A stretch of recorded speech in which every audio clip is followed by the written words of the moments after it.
सभी विद्यार्थियों का हार्दिक स्वागत, हार्दिक अभिनंदन। प्रिय विद्यार्थियों, बीए पार्ट सेकंड हिंदी साहित्य का फर्स्ट पेपर जिसमें आपके कवि वृंद है वो आपके काव्य में है। वृंद कवि जो एक बहुत ही महत्वपूर्ण है, इसका प्रथम भाग आज हम पढ़ेंगे। इससे पहले हमने बिहारी, घनानंद और भी जितने जो कवि थे आपके, केशवदास, उन सभी के बारे में अध्ययन किया, उनके प्रश्नोत्तर किए। आज हम ये जो पहला भाग पढ़ेंगे, प्रत्येक कवि के दो भाग पढ़ने हमें जरूरी होता है। थोड़ा सा उद्बोधन है, इसको आप सुन लीजिएगा ताकि आपको एग्जाम से संबंधित बहुत ही महत्वपूर्ण बातें आपको बता दूं कि आपके एग्जाम में ये जो इनमें से व्याख्याएं आती है वो व्याख्या आपके किसी में से आ सकती है, लेकिन आप जैसे वृंद कवि को याद करते हैं तो वृंद की व्याख्या एक तो सरल से याद हो जाती है। अगर आप जैसे वृंद का शुरुआत में याद करते हैं तो इससे हमें कौन कौन से लाभ होते हैं। एक तो देखिए, इसमें से इसका जो काव्य सौंदर्य है वो उसी समय याद हो जाता है। काव्य सौंदर्य का अर्थ है कि प्रश्न आता है तो लगभग काव्य सौंदर्य से संबंधित ही आता है, उसकी काव्यगत विशेषताओं से संबंधित आता है। तो आप के ये यही क्लियर हो जाता है। दूसरी बात, इसकी जो व्याख्याएं होती है वो व्याख्या क्लियर हो जाती है। और तीसरी बात यह कि ये सरल है और आपको अच्छी तरह से याद हो जाएगा। चौथी बात आपको बता दूं कि इसमें इस प्रकार के दोहे हैं, इस प्रकार की नीति के दोहे जो अपने जीवन में काम आने वाले हैं, जीवन में काम आने वाले हैं। यानी जैसे मान लो हमें कहीं बोलना होता है तो उसमें से भी वृंद कवि को हमें याद रखने चाहिए। इसकी बहुत सारी बातें, वो नीति की बातें हैं, वो हमें सीखने को मिलेगी। तो बहुत अच्छी बातें हैं इसमें, आज हम इसको पढ़ेंगे। आइए देखते हैं कि वृंद जो है उसका पहला भाग, उसका परिचय और उसके बाद उसका काव्य सौंदर्य और उसके कुछ पदों का, यानी पदों की व्याख्या। तो दूसरा भाग जल्दी ही जारी होगा। दूसरा भाग जारी होगा तो उसमें शेष जो पद रह जाते हैं उनकी व्याख्याएं होगी। इसके अलावा इसमें से जो कोई प्रश्न जो महत्वपूर्ण बनते हैं वो प्रश्न होंगे। तो दो भागों में ये पूर्ण हो जाएगा। आपको यदि चैनल अच्छा लगे तो अपने दोस्तों को शेयर करते हुए सब्सक्राइब कीजिएगा और चैनल को लाइक भी कीजिएगा। कमेंट में जाकर के बताइएगा कि आपको कैसा लगा और आगे के पार्ट किस तरह पढ़ाए जाएं, ताकि इसी प्रकार के हौसले बुलंद होते रहें और आपको नया नया जो पाठ है वो प्राप्त होते रहें। आइए देखते हैं कवि वृंद। कवि वृंद का परिचय यदि हम देखें, वृंद जो है विक्रम संवत 1700, विक्रम संवत 1700 ईस्वी सन 1643, ईस्वी सन को यदि हम लें तो 1643 और विक्रम संवत है वो 1700 में, और देहांत इनका हो गया था 1780 में। विक्रम संवत 1780 और यानी 1700 से 1780 यूं कह सकते हैं कि 80 वर्ष की उम्र तक। सबसे पहले देखिए, नीति काव्य के यशस्वी कवि। वृंद का वास्तविक नाम वृंदावन दास था। वास्तविक नाम क्या था? वृंदावन दास। और वृंद के पूर्वज बीकानेर के निवासी थे, किंतु इनके पिता है वो मेड़ता जाकर के बस गए और वहीं पर सन 1643 में, यानी विक्रम संवत 1700, इसका अर्थ है कि ईस्वी सन कितने हो गए? 1643, इसमें इनका वृंद का जन्म हुआ। आपको अच्छी तरह से समझ में आ रहा है। 10 वर्ष की आयु में अध्ययन हेतु वे काशी चले गए। कहां चले गए? काशी चले गए और वहां उन्होंने ताराजी नामक एक पंडित थे, उस पंडित से उन्होंने साहित्य, दर्शन, इन विषयों का ज्ञान प्राप्त किया। यानी इसका अर्थ है कि इनके विद्या गुरु ताराजी पंडित थे और ताराजी पंडित से उन्होंने विद्या प्राप्त की। मेड़ता जब आए तो मेड़ता आने पर जसवंत सिंह जो थे, जसवंत सिंह ने इनको धन देकर के वृंद का सम्मान किया था। यानी जब ये विद्या पढ़ करके आए थे तो इनका सम्मान किया गया था। और कहा जाता है कि पहले जब विद्या पढ़ करके आते थे बाहर से तो उस विद्यार्थी का गांव में सम्मान किया जाता था। उस विद्यार्थी को एक सम्मान की दृष्टि से देखा जाता था, क्योंकि उस समय इक्के दुक्के पड़े हुए होते थे। तो ये जब विद्या पढ़ करके आए थे और उस समय की जो विद्या होती थी, उस विद्या में यानी जो उनकी जो विद्या है वो चरित्र में भी झलकती थी। तो जसवंत सिंह के प्रयासों से और औरंगजेब की कृपा पात्र नवाब मोहम्मद खां के माध्यम से वृंद का प्रवेश शाही दरबार में हुआ। अब जसवंत सिंह है, जसवंत सिंह के दोस्त थे नवाब खां। कौन थे? नवाब खां। और नवाब खां जो है वो औरंगजेब के कृपा पात्र थे, यानी औरंगजेब के दरबार में उनका आना जाना था, अच्छी पेठ थी। तो जैसे जसवंत सिंह ने नवाब खां से कहा और नवाब खां ने औरंगजेब से कहा, तो औरंगजेब ने वृंदावन दास को शाही दरबार में प्रवेश मिल गया। वहां पर वो जाया करते थे। और वृंद जब दरबार में गए थे तो उन्होंने एक दोहा लिखा था, पयोनिधि परियो चाहे मिश्री की पुत्री, और ये समस्या पूर्ति करके औरंगजेब का उन्होंने दिल जीत लिया था। उन्होंने क्या किया, दिल जीत लिया था। औरंगजेब ने वृंद को अपने पौत्र, उनके पौत्र अजीमुल मुर्शान का शिक्षक नियुक्त कर दिया, और उनके पौत्र थे उसके अजीमुल मुर्शान उसका शिक्षक नियुक्त कर दिया, अर्थात उनकी टीचिंग का काम है वो क्या करते थे। जब अजीम मुर्शान बंगाल का शासक हुआ तो वृंद भी उसके साथ चले गए। जब वो क्या है कि उनको बंगाल का राजा बना दिया गया, तब वो कहाँ चले गए, उनके साथ चले गए। और किशनगढ़ के राजा राज सिंह ने 1707 ईस्वी में वृंद को मुर्शान से मांग लिया, और वहां जाकर के राजा किशन सिंह, राज सिंह जो थे किशनगढ़ के, उन्होंने कहा कि ये कवि वृंद को हमें दे दो, और वो वहां से मांग करके ले आए। और किशनगढ़ में संवत 1780 और विक्रम संवत 1780 ईस्वी सन 1723 इनमें वृंदावन वादास का देहांत हो गया। यानी इस प्रकार के कवि थे। अब इसकी कविताएं क्या कहती है, कविताएं तो यूं कह सकते हैं कि इसकी वृंद की रचनाएं क्या है। देखिए, वृंद की रचनाएं सम्मेद शिखर छंद, भाव पंचाशिका, श्रृंगार शिक्षा, पावन पच्चीसी, हितोपदेश संधि, वृंद सत्सई, वचनिका, सत्य स्वरूप, यमक सत्सई, हितोपदेश देशाष्टक और भारत कथा, ये इनकी समस्त रचनाएं हैं। और इन रचनाओं के माध्यम से आज वो प्रसिद्ध है। और इनमें सबसे ज्यादा जो उनकी प्रसिद्धि है वो वृंद सत्सई के माध्यम से है। किससे है? वृंद सत्सई जो है वो उनकी कीर्ति का अक्षय भंडार कह सकते हैं, इसको अक्षय आधार है।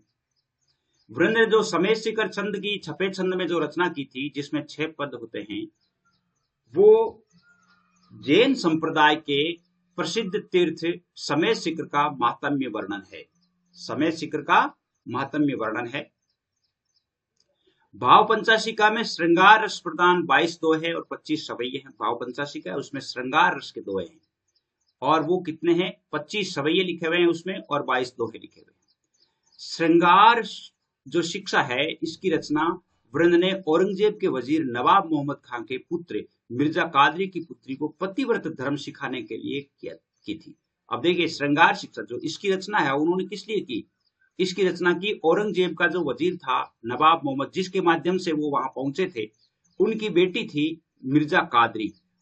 मिर्जा कादरी की एक बेटी थी, उस मिर्जा कादरी की पुत्री थी, उसको उन्होंने यानी पतिव्रत धर्म सिखाने के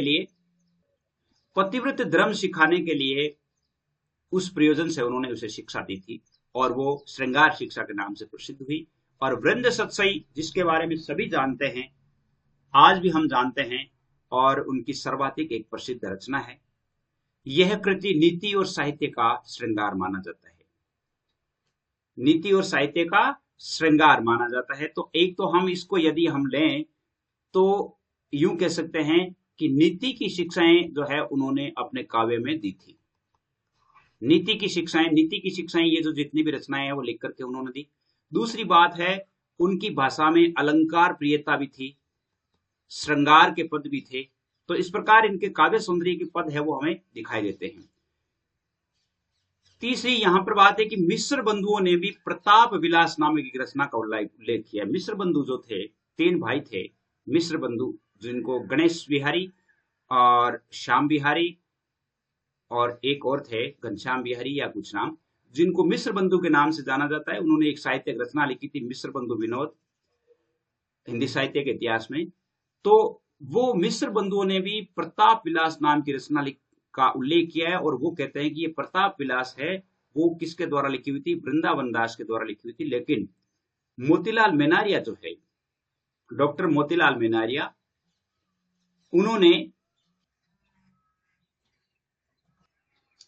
मोतीलाल मेनारिया ने इसको प्रमाणिक रचना नहीं माना है। उन्होंने कहा कि प्रताप विलास है वो उनकी रचना लिखी हुई नहीं है। नीति और श्रृंगार उनके काव्य के प्रमुख विषय है। तो आप इसमें नीति और श्रृंगार यानी चौथी जो विशेषता है, नीति और श्रृंगार काव्य के रचयिता। वृंद ने ब्रज भाषा का सरस रूप प्रयुक्त किया है, और भाषा में ब्रज भाषा का प्रयोग उनकी रचनाएं सरस और हृदय स्पर्शी है। वृंद की कविता में ऐतिहासिक महत्व भी है। ये 5वीं और 6ठी विशेषता हो जाती है कि कविता में ऐतिहासिक महत्व है, या ऐतिहासिक कविताएं भी लिखी हुई है। तो ये इस प्रकार जो है हम 6 इसकी विशेषताएं भी देख सकते हैं। यानी जब आपने जैसे काव्य सौंदर्य आ जाता है तो उस काव्य सौंदर्य में हम ये लिख सकते हैं। वैसे यदि हम जब पाठ इसके प्रश्न देखेंगे तो प्रश्न में काव्य सौंदर्य का एक प्रश्न जरूर आएगा। अगर चैनल पसंद आता है तो जरूर आप सब्सक्राइब कीजिएगा अपने दोस्तों को भी, ताकि इसी प्रकार अपने रिश्ते हैं वो आगे बने रहें। सबसे पहले देखिए पहला दोहा। आज हम जो है लगभग 20 एक दोहों का जो है यानी करेंगे सरलार्थ, और इसमें हमें बात वही होती है, प्रसंग लिखना होता है, इसके अलावा हमें व्याख्या लिखनी होती है, इसके अलावा व्याख्या लिखनी होती है, इसके अलावा विशेष लिखना होता है। तो ये 3 चीजें जो है वो लिखनी होती है। तो इसमें लिखा है कि नीकी पे फीकी लगे बिन अवसर की बात, जैसे वर्णत युद्ध में रस श्रृंगार न सुहात। यहां पर प्रसंग में तो आपको एक ही लिखना है, प्रसंग आप सभी का एक ही याद कर लीजिए कि प्रस्तुत दोहा या प्रस्तुत काव्यांश कवि वृंद द्वारा रचित वृंद सत्सई में से उद्धृत है। इसमें कवि ने नैतिक जीवन से संबंधित या जीवन की नीतियों के संबंध में वर्णन करते हुए अवसर देख करके बात करने की सलाह दी है। अवसर के अनुसार यदि बात नहीं की जाती है तो उसकी बात अच्छी नहीं होती। तो नीकी पे फीकी लगे, नीकी का मतलब होता है अच्छी, फीकी फीकी नीरस, बात अच्छी है फिर भी फीकी लगती है, नीरस लगती है। क्यों? क्योंकि यदि वो समय के अनुसार नहीं बताई जाती है। बिना अवसर अर्थात समय के अनुसार या अवसर के अनुसार यदि कोई बात नहीं कही जाती है तो वह बात अच्छी होते हुए भी नीरस लगती है। जैसे वर्णत युद्ध में रस श्रृंगार न सुहात, जिस प्रकार युद्ध के समय श्रृंगार रस का वर्णन किया जाता है तो वह किसी भी काम का नहीं होता है। यानी श्रृंगार का वर्णन यानी युद्ध के समय तो शौर्य का प्रदर्शन किया जाए। जब जैसे मान लो युद्ध हो रहा है तो उसमें वीरता के दोहे पढ़े जाते हैं तो उस व्यक्ति को क्या मिलता है? संबल मिलता है। लेकिन यदि हम श्रृंगार के दोहे वहां पर पढ़ना शुरू कर देते हैं तो ये कहा जाता है कि समय समय के अनुसार, अवसर के अनुसार बात अच्छी लगती है और बिना अवसर के बात अच्छी नहीं लगती है। इसमें आपके अनुप्रास अलंकार है। कौन सा है? अनुप्रास अलंकार है। अनुप्रास तो आप जानते ही हैं, बात सुहात, इसमें अंत्य अनुप्रास आ जाता है। आगे देखिए, फीकी पे नीकी लगे कहिए समय विचार, सबको मन हर्षित करे जो विवाह में गार, गार का मतलब था गाली। आप जानते हैं विवाह के समय औरतें गालियां गाती है और वो गालियां भी लोग अच्छे से सुन लेते हैं। क्यों? क्योंकि वो विवाह का समय होता है, उस उपयुक्त समय वो गालियां दी जाती है। फीकी पे नीकी लगे अर्थात नीरस है फिर भी अच्छी लगती है, बात नीरस होते हुए भी अच्छी लगती है क्योंकि उन्होंने समय के अनुसार बात की है। अर्थात जब समय का विचार करके कोई नीरस बात की जाती है वह भी अच्छी लगने लग जाती है। जिस प्रकार विवाह में गालियां भी सभी का मन हर्षित करती है, अर्थात विवाह के समय गालियां भी व्यक्तियों को अच्छी लगती है और वो गालियां सुनकर के भी खुश होते हैं। गालियां सुनकर के भी खुश होते हैं, वातावरण है वो रास योग्य बन जाता है। अगले दोहे में क्या लिखा है देखिए, अति परिचय होते है अरुचि अनादर भाई, मलियागिरी की भीड़नी रे चंदन देता जाए। कितनी अच्छी बात कही नीति की। यानी कभी इसमें मैं थोड़ा सा आपको बता दूं, इसमें ये कहना चाह रहे हैं कि परिचय, ज्यादा परिचय है वो किसी काम का नहीं होता। जिसमें ज्यादा परिचय से उसमें अरुचि हो जाती है, अर्थात रुचि नहीं रहती है। कवि कहते हैं कि अधिक परिचय या जान पहचान होते ही उसकी उपेक्षा भी हो जाती है। अधिक जान पहचान होते ही उसकी उपेक्षा होना शुरू हो जाती है। इस तरह अधिक परिचय से अरुचि और अनादर हो जाता है। जिस प्रकार मलय पर्वत पर रहने वाले, मलय पर्वत पर क्या है कि चंदन के पेड़ होते हैं, मलय पर्वत पर रहने वाली भील स्त्रियां हैं वो खाना पकाने के लिए चंदन के पौधे जलाती है, अर्थात चंदन की लकड़ियों से वो भोजन बनाती है क्योंकि उनके लिए वो आम बात है। तो इसलिए अधिक परिचय से व्यक्ति का अनादर भी हो जाता है, उसका महत्व घट जाता है। जैसे चंदन का महत्व वो नहीं आंकती, क्योंकि अपने तो यहाँ पर अगर छोटी सी लकड़ी होती है वो भी पैसे में खरीदनी पड़ती है, चंदन मिलता भी कहाँ है। लेकिन मलयगिरी पर रहने वाली भील स्त्रियां जो है या मलयगिरी में रहने वाली जो आदिवासी स्त्रियां हैं, वहां पर रहने वाले जो निवासी है वो क्या करते हैं, चंदन से भी अपना खाना बनाते हैं। अगला है देखिए, मूरख की पोथी दईर बांचन को गुणगात, जैसे निर्मल आरसीर दई अंध के हाथ। इसमें भी बहुत अच्छी बात बताई है। कवि कहते हैं कि मूर्ख व्यक्ति को सद्गुणों से परिपूर्ण पुस्तक पढ़ने को दी जाए तो वह उन गुणों का बखान नहीं करता। मूर्ख को पोथी दईर बांचन को गुणगात, अर्थात सगुणों से युक्त, अर्थात नीतियों से या अच्छे गुणों वाली कोई पुस्तक मूर्ख को दी जाती है तो वह मूर्ख उनका गुणगान नहीं करता है, क्योंकि उसका स्वभाव ही ऐसा ही होता है। जैसे निर्मल आरसीर दई अंध के हाथ, जिस प्रकार एक अंधे व्यक्ति को शीशा दिया जाता है, अंधे व्यक्ति को जब दर्पण दिया जाता है तो वह उसके किसी काम का नहीं होता, ठीक उसी प्रकार मूर्ख व्यक्ति को यदि किसी भी प्रकार की कोई अच्छी बात या अच्छी पुस्तक दी जाती है तो वह उनके गुणों का बखान या वह उसका उपयोग नहीं कर सकता। जैसे भैंस के आगे बीन बजाना, जैसे भैंस के आगे बीन बजाना। घटत घटत संपत्ति सुमति, गति अरहट की जोय, रीति घटिका भरत है भरी सुरीति होय।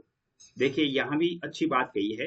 घटत घटत, अरहट का अर्थ है यहाँ पर रहट। अरहट का मतलब होता है, अरहट यानी रहट जो होता है, जैसे कुओं पर पहले हुआ करता था पानी के लिए। इसके अलावा घटिका, घटिका का मतलब रेत की जो घटिका यानी जो रेत जो होता है, और रेत की जो डोलची होती है जिसमें पानी भरा जाता है, उसे कहते हैं घटिका। अब ये कहते घटत बढ़त संपत्ति सुमति, तो कवि क्या कहते हैं? कवि कहता है कि रहट यंत्र की गति की तरह जीवन में संपत्ति और सुमति भी बढ़ती रहती है। जिस प्रकार रहट जो होता है, रेत की जो डोलची होती है, उसमें पानी भरने की गति जैसे प्रकार रहट यंत्र की गति है, गति की तरह जीवन में उतार चढ़ाव आते रहते हैं। जीवन में उतार चढ़ाव आते रहते हैं। जैसे रेत चलने पर उसकी डोलचियां नीचे आकर भर जाती है। रेत जब चलता है, अर्थात जब कुएं से पानी आता है तो वहां से ये भर जाता है और ऊपर आने पर भरी हुई डोलचियां फिर खाली हो जाती है। फिर वो ऊपर आते ही क्या होता है, वो वहां पर खाली हो जाती है। ठीक इसी प्रकार जीवन में जैसे गरीबी अमीरी, दुख सुख ये आते रहते हैं। रीति घटिका भरित है भरी सुरीति होय, अर्थात ये जो डोलचियां हैं ऊपर नीचे जाकर के भर जाती है, ऊपर आते ही फिर खाली हो जाती है। तो जीवन भी इसी प्रकार उतार चढ़ाव बना रहता है। इसमें अनुप्रास अलंकार है और एक दृष्टांत अलंकार है। कौन सा है? अनुप्रास और दृष्टांत, क्योंकि इसने दृष्टांत दिया है कि वजह से मान लो ये डोलची भर जाती है फिर खाली हो जाती है, उसी प्रकार जीवन में भी सुख दुख आते रहते हैं।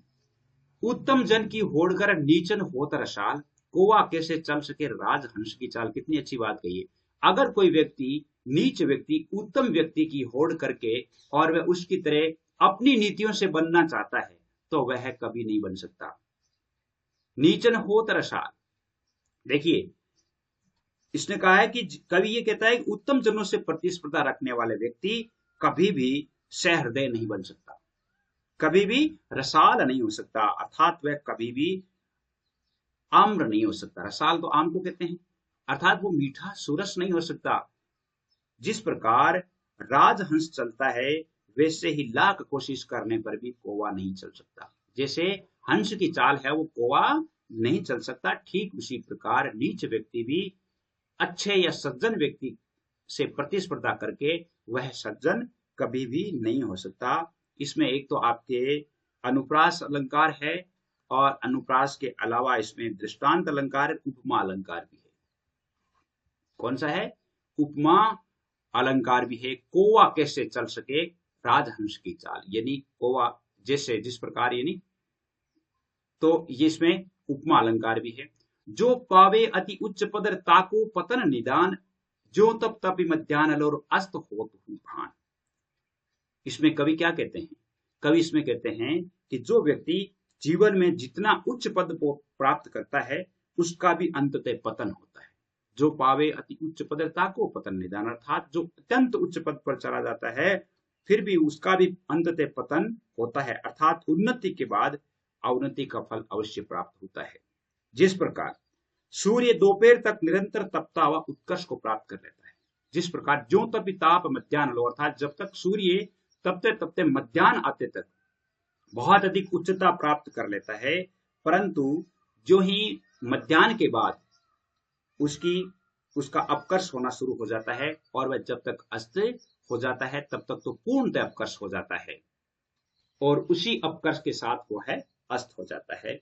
इसमें अनुप्रास अलंकार है ही है, और अनुप्रास के साथ साथ उसमें उदाहरण दिया गया है, और इसमें उपमा भी है। कैसे? जो तपि मध्याह्न लो अस्त होतु है भान। अगला पद देखिए, करे बुराई सुख चहर कैसे पावे कोई, रोपे बिरवा आककार आम कहांते हो। अगर कोई व्यक्ति बुराई करके सुख चाहता है तो वह कभी भी प्राप्त नहीं कर सकता।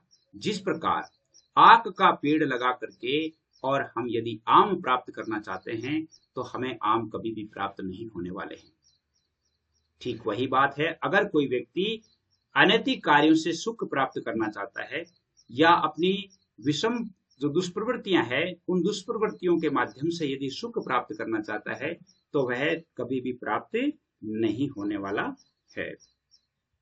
धनरु जीवन को गर्भ कबहू करिए ना, देखत ही मिट जाते है ज्यों बादल की छाए। जीवन में धन और जीवन का कभी भी गर्व मत कीजिए।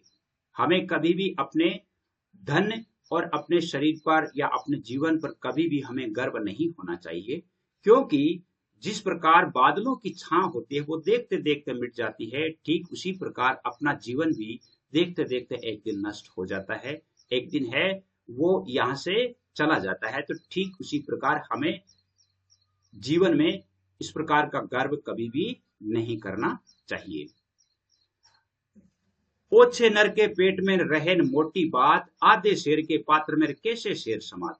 जो व्यक्ति नीच व्यक्ति के पेट में बड़ी बात कभी भी नहीं समाती है। नीच व्यक्ति जो है वो बड़ी बात को कभी भी नहीं पचा पाता है। क्यों?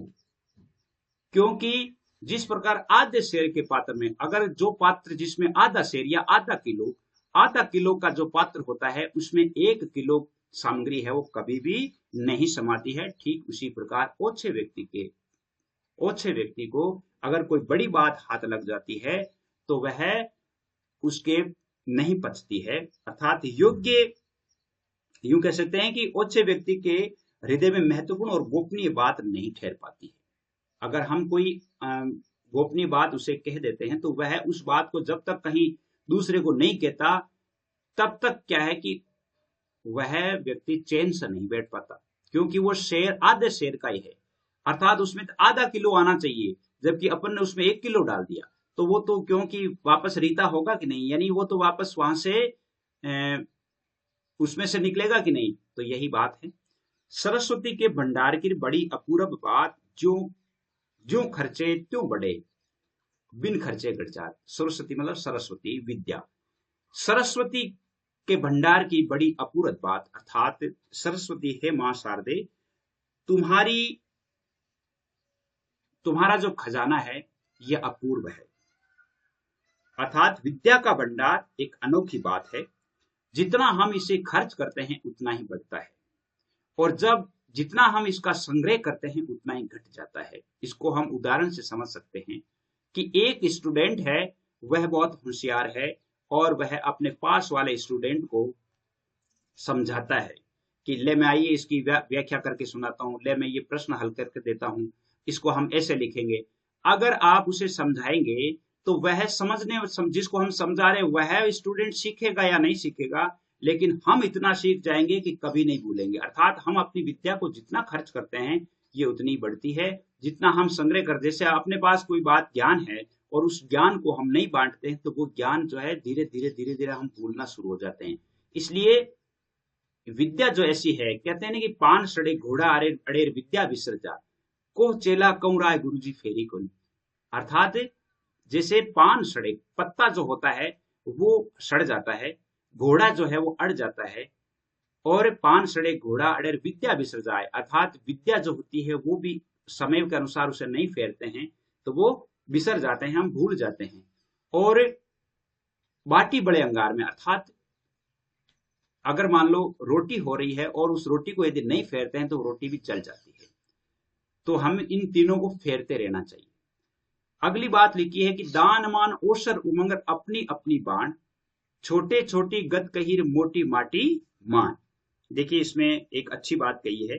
कवि कहते हैं कि जो व्यक्ति जितना सुशिक्षित, संपन्न और समर्थ है वह अपनी क्षमता के अनुरूप दान देता है। दान मान अवसर उमंग अपनी अपनी मान, अर्थात जिसकी जितनी सामर्थ्य होती है वह व्यक्ति उतना ही दान देता है, सम्मान पाता है।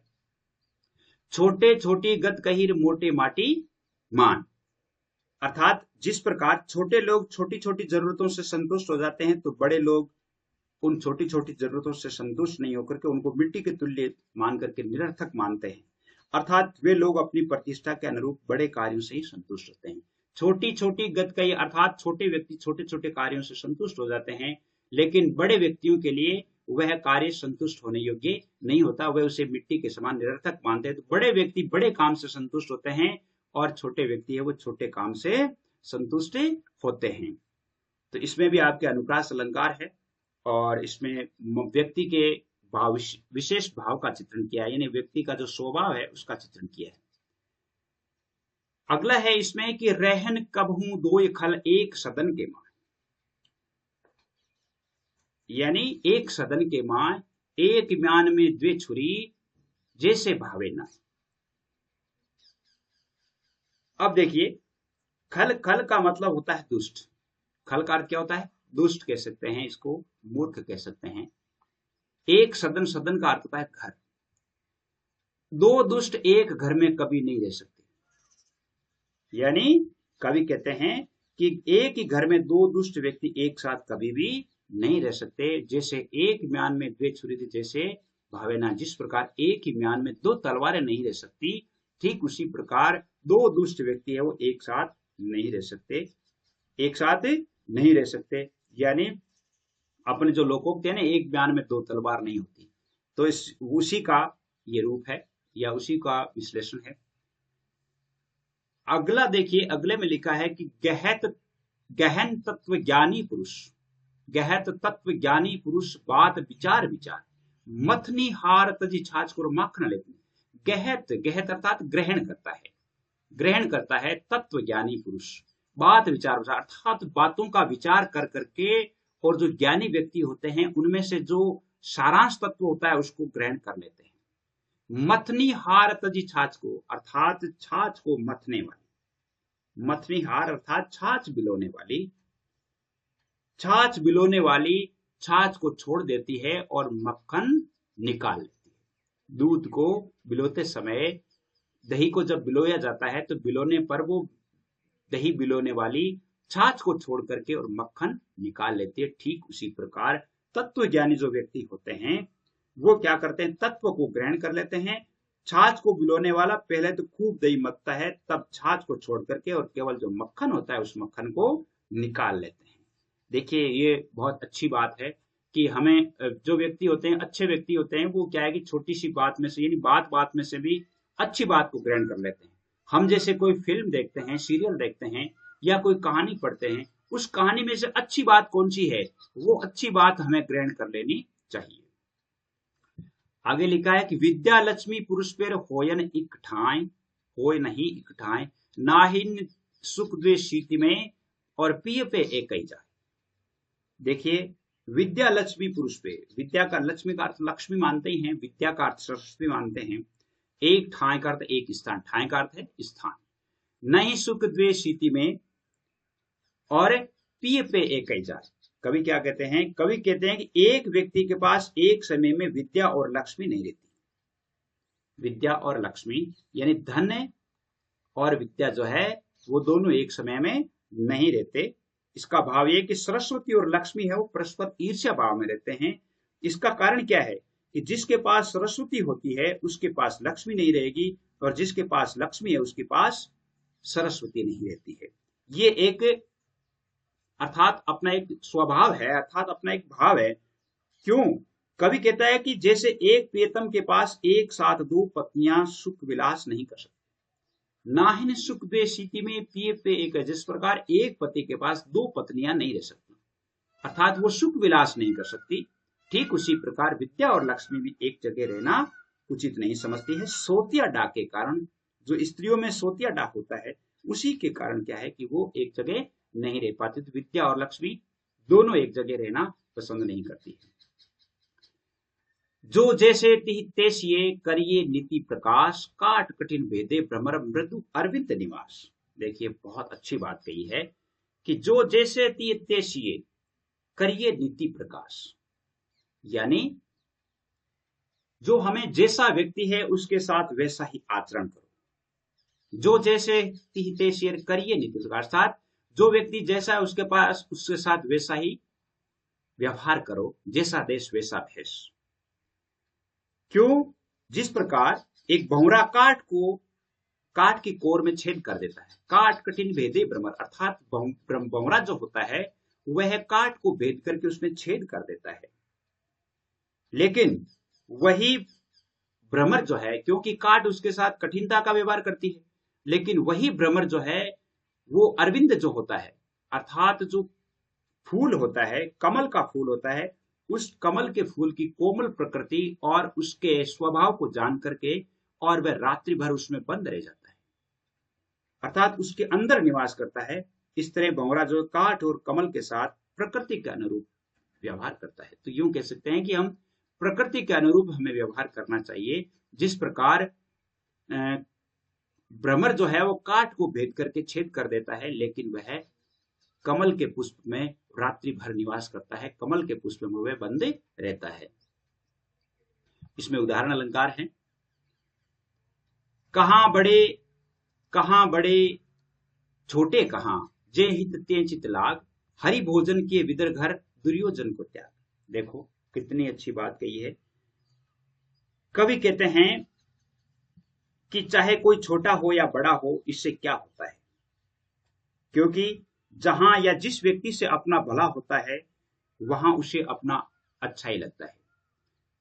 कहां बड़े कहां छोटे कहां, अर्थात जिस व्यक्ति का स्नेह जिस व्यक्ति के साथ लगता है वही उसे बड़ा लगता है। छोटे बड़े से कुछ भी नहीं होता, अर्थात छोटा या बड़ा कुछ भी नहीं होता। जहां हमें अच्छा लगता है वही हमारे लिए बड़ा होता है। हरि भोजन के विदुर घर, अर्थात श्री कृष्ण ने विदुर जी के घर में भोजन किया था, जो गरीब व्यक्ति थे, और उन्होंने दुर्योधन के घर का भोजन त्याग दिया था। जैसे कृष्ण ने दुर्योधन का आतिथ्य स्वीकार नहीं किया और एक गरीब विदुर जी के घर भोजन किया था। ठीक बात यही है कि दुर्योधन एक बड़ा व्यक्ति था, हस्तिनापुर का राजा था, लेकिन श्री कृष्ण ने उनके घर भोजन नहीं करके और विदुर जी के घर भोजन करना स्वीकार किया, क्योंकि विदुर जी भगवान श्री कृष्ण के भक्त थे।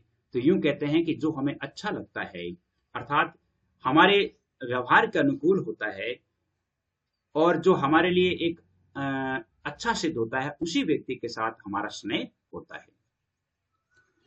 तो इसमें अनुप्रास और दृष्टांत अलंकार है। अगला लिखा है कि मूर्ख को हित के वचन, सुनि उपजत है को, सांपई दूध पिवाये जू केवल विष को। कवि कहता है कि मूर्ख व्यक्ति को आप हितकर बात सुनाएंगे तो सुनते ही वो कोप जाता है, उसे क्रोध आ जाता है। मूर्ख व्यक्ति को यदि हम अच्छी बात कहेंगे तो वह क्रोधित हो जाता है। सांपई दूध पिवाये जू केवल विष को। जिस प्रकार हम सांप को दूध पिलाने से, अर्थात मूर्ख व्यक्ति को हम अच्छी बात नहीं बता सकते, समझा सकते, जैसे सांप को बार बार दूध पिलाने पर भी उसके मुंह का विष ही बढ़ता है, जो केवल विष ओप, अर्थात जिस प्रकार केवल विष ही बढ़ता है, ठीक उसी प्रकार मूर्ख व्यक्ति को भी हम यदि उसके हित की बात कहेंगे तो वह उस अपना अहित ही समझेगा। इसमें अनुप्रास अलंकार है और उदाहरण अलंकार है। 20वां दे लीजिए, और ये लास्ट दोहा है, इसके बाद हम अगला जो है वो बाद में पढ़ेंगे। इक बिन मांगे ही लहेर, मांगे एक लहेर, घन जल जर सरिता भरे, घन जल सर सरिता भरे, चातक चोंच भरे। देखिए कवि क्या कहते हैं। कवि कहते हैं कि संसार में किसी को तो याचना किए बिना मनचाहा मिल जाता है और किसी को याचना करते करते भी नहीं मिलता। एक बिन मांगे ही ले, अर्थात एक तो बिना मांगे ही मिल जाता है और एक को मांगने पर भी नहीं मिलता। घन जल सरिता भरे, चातक चोंच भरे। जिस प्रकार जैसे बादलों के बरसने से सरोवर नदियां जल से भर जाते हैं, लेकिन स्वाति जल की याचना करने वाले चातक की चोंच अर्थात मुख नहीं भरता है, वह प्यासा का प्यासा ही रह जाता है। यानी बरसात होती है तो नदियां भर जाती है, तालाब भर जाते हैं, सर सरिता अर्थात समुद्र भर जाते हैं। बरसात होती है तो वो लबालब हो जाते हैं, लेकिन स्वाति नक्षत्र की उम्मीद में, स्वाति नक्षत्र में पड़ने वाली उससे बूंद की उम्मीद में पपैया जो है वो पानी के लिए भटकता रहता है, लेकिन उसे पानी प्राप्त, जल प्राप्त नहीं होता है, जल प्राप्त नहीं होता है। ठीक उसी प्रकार अर्थात वह प्यासा का प्यासा ही रह जाता है। तो यूं हम कह सकते हैं कि चातक को पानी नहीं देता, और इसमें एक व्यंजना है। इसमें क्या है? व्यंजना है कि जो व्यक्ति मांगता है उसे मिलता है नहीं, जो बिना मांगता है उसे मिल जाता है। तो मैं उम्मीद करता हूं कि यहां तक आपकी समझ में आ गया है। अगला जो वीडियो होगा, उस अगले वीडियो में क्या होगा? अगले वीडियो में इसके कुछ प्रश्न होंगे और इसके जो शेष दोहे रह गए हैं उन दोहों की व्याख्या होगी। आज के लिए बस इतना ही। जय हिंद, जय भारत।